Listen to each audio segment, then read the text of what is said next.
ಇವತ್ತಿನ ಸ್ಪೆಷಲ್ಲು ಹಲಸಂದಿ ಕಾಳಲ್ಲಿ ವಡೆ ಮಾಡೋದನ್ನ ಹೇಗೆ ಅಂತ ನಾನಿಲ್ಲಿ ನಿಮಗೆ ತೋರಿಸ್ಕೊಡ್ತಾ ಇದ್ದೀನಿ ಫ್ರೆಂಡ್ಸ್. ಎಲ್ಲರೂ ಹೇಗಿದ್ದೀರಾ? ಫಾರ್ ದ ಫಸ್ಟ್ ಟೈಮ್ ನನ್ನ ಚಾನಲ್ನ ನೋಡ್ತಾ ಇದ್ರೆ ಸಬ್ಸ್ಕ್ರೈಬ್ ಮಾಡ್ಕೊಳ್ಳಿ. ಹಾಗೇನೆ ಹಲಸಂದಿ ಕಾಳನ್ನ ನಾನು ಇಲ್ಲಿ ನೆನೆ ಹಾಕಿ ಇಟ್ಕೊಂಡಿದ್ದೀನಿ.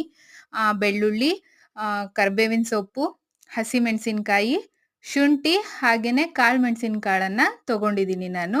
ಒಂದು ಮಿಕ್ಸಿ ಜಾರ್ಗೆ ನೀರು ಹಾಕ್ದಲೇನೆ ಇದನ್ನೆಲ್ಲನೂ ಗ್ರೈಂಡ್ ಮಾಡ್ಕೋಬೇಕು ಫ್ರೆಂಡ್ಸ್. ಇದು ನುಣ್ಣಗೆ ರುಬ್ಕೊಂಡ್ರೂ ಪರವಾಗಿಲ್ಲ, ಏನು ಪ್ರಾಬ್ಲಮ್ ಇಲ್ಲ. ತರಿಯಾಗಿ ರುಬ್ಕೊಂಡ್ರೂ ಪ್ರಾಬ್ಲಮ್ ಇಲ್ಲ. ತುಂಬಾನೇ ಟೇಸ್ಟ್‌ಫುಲ್ಲಿಯಾಗಿ ಬರುತ್ತೆ. ನಾನು ಸ್ವಲ್ಪ ತರಿಯಾಗಿ ರುಬ್ಕೊಂಡಿದ್ದೀನಿ ಅಂತ ಹೇಳ್ಬೋದು. ಇದು ರುಚಿಗೆ ತಕ್ಕಷ್ಟು ಉಪ್ಪು, ಜೀರಿಗೆನ ಸೇರಿಸಿ ನಾನಿಲ್ಲಿ ಗ್ರೈಂಡ್ ಮಾಡಿ ಇಟ್ಕೊಂಡಿದ್ದೀನಿ. ನೀವು ನೋಡ್ತಾ ಇರ್ಬೋದು. ಹಾಗೇನೆ ನಾನಿಲ್ಲಿ ಒಂದು ದೊಡ್ಡ ಗಾತ್ರದ ಈರುಳ್ಳಿಯನ್ನ ಚಿಕ್ಕ ಚಿಕ್ಕದಾಗಿ, ಅಂದರೆ ತುಂಬ ಚಿಕ್ಕದಾಗಿ ಬೇಡ, ಬಾಯಿಗೆ ಸಿಗೋ ಹಾಗೆ ಕಟ್ ಮಾಡ್ಕೊಂಡಿದ್ದೀನಿ. ಹಾಗೇನೆ 2 ಸ್ಪೂನ್ ನಾನಿಲ್ಲಿ ಕಾರ್ನ್ ಫ್ಲೋರನ್ನು ಯೂಸ್ ಮಾಡ್ತಾ ಇದ್ದೀನಿ ಫ್ರೆಂಡ್ಸ್. ಈ ರೆಸಿಪಿ ನಾನು ಚಿಕ್ಕವಳಿದ್ದಾಗ ತುಂಬ ಟೈಮ್ ತಿಂದಿದ್ದೆ. ನನಗೆ ಹೇಳ್ಕೊಟ್ಟಿದ್ದು ಕಡೂರಲ್ಲಿರುವಂತಹ ಮಂಗಳ ಆಂಟಿ.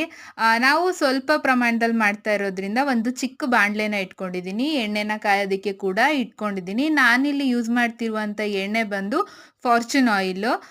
ಈ ಥರ ಚಿಕ್ಕದಾಗಿ ಬಿಟ್ಕೋಬೇಕು, ವಡೆ ಥರ. ಇಲ್ಲ ಅಂತಂದರೆ ಒಂದು ಚಿಕ್ಕದಾಗಿ ಮಾಡಿಕೊಂಡು ಒಂದು ಹೋಲ್ ಮಾಡಿ ಬೇಕಾದರೂ ಇಡ್ಬೋದು. ಇಲ್ಲ ಬೋಂಡ ರೀತಿ ರೌಂಡ್ ಶೇಪಲ್ಲಿ ಬೇಕಾದರೂ ಇಡ್ಬೋದು. ಸೊ ನಿಮಗೆ ಯಾವ ಪ್ರಮಾಣದಲ್ಲಿ, ಯಾವ ರೀತಿ ಬೇಕೋ ಆ ರೀತಿಯಾಗಿ ಇಡಿ. ಇಲ್ಲಿ ನೋಡ್ತಾ ಇದ್ದೀರಲ್ಲ, ನಾನು ಈ ರೀತಿಯಾಗಿ ಒಂದು ಚಿಕ್ಕದಾಗಿ ಮಾಡಿಕೊಂಡು ಇಲ್ಲಿ ಬಿಡ್ತಾ ಇದ್ದೀನಿ ಕೂಡ. ಯಾರೆಲ್ಲ ನನ್ನ ಚಾನಲ್ನ for the first time visit ಮಾಡ್ತಿದ್ದೀರಾ, ಲೈಕ್, ಕಮೆಂಟ್, ಶೇರ್ ಮಾಡಿ.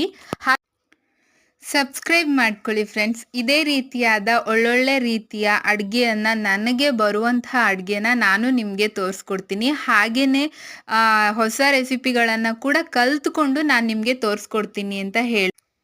ಹಲಸಂದಿ ಕಾಳಿನ ವಡೆ ರೆಡಿಯಾಗಿದೆ.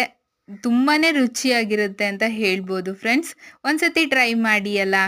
Thank you.